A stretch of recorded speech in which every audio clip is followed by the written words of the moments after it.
Have you ever wanted to own your own football team or play in front of a large crowd? Well, why not build your very own Lego football stadium?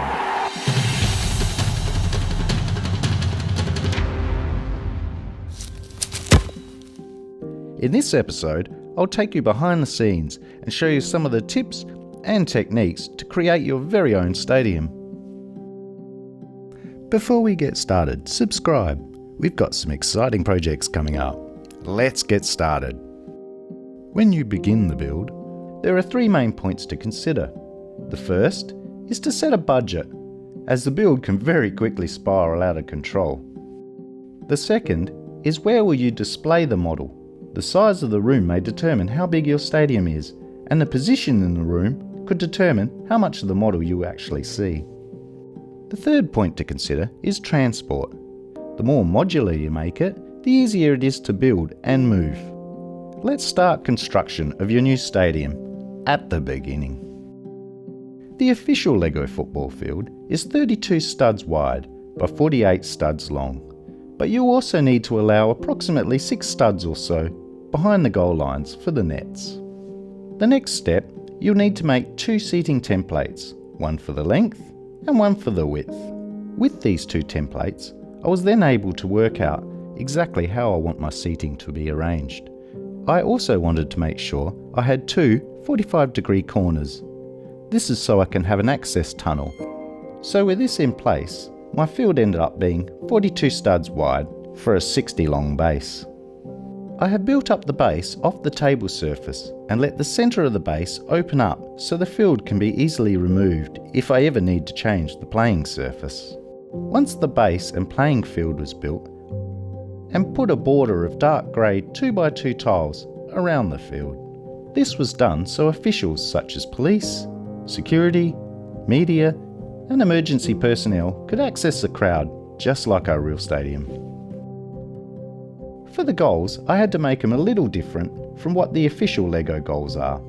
These goals are only 12 studs wide, from inside post to inside post, and are made out of Technic axles and Technic joiners. For the nets, I cut and sewed some Lego nets to suit. Of course, if you wanted to, you could use the official nets, but I think these ones are better. While the official Lego goalkeeper works well for the official field, it does need to be modified if you don't want to remove part of the stadium every time you want to play the game. To do this, you'll need to extend the axle, then add a Technic part to the axle and put back the rubber band. On the end, add some Technic gears so the back can be easily held onto. The axle could really be any length, depending on how big you want the stadium. But keep in mind, the longer the axle, the harder it may be to operate. To house a goalkeeper mechanism, allow 6x6 stud space directly behind the goals.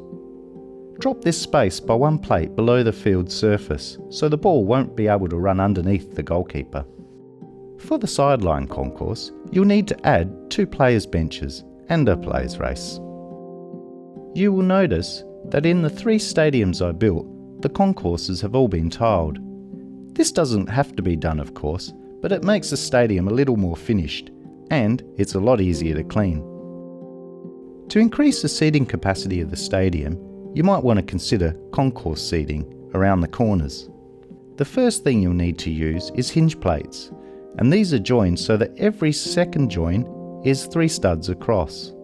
Where there are 3 stud sections, I've used a 1x1 tile and a 2x1 jumper plate. The second way to build curved seating, you'll need a 1x1 modified brick with a bar on the side, and they will need to be connected together with clip plates. Both ways will work well. Once the seats are fixed, you'll then be able to bend the seating around to form a quarter circle. You can then start to construct the concourse. This took me a few goes to get right, so just be patient. No matter the size of the stadium, to help keep track of play, the stadium also needs a scoreboard. For this scoreboard, I used black bricks and plates with new headlight bricks to hold the sides and back. For the back, I used curved plates, but it also works well with tiles. Skip to the next video to find out about the main stand, roof, terrace and the rest of the stadium. You can also see some of my other creations at briceffects.com.au. Thanks for joining us.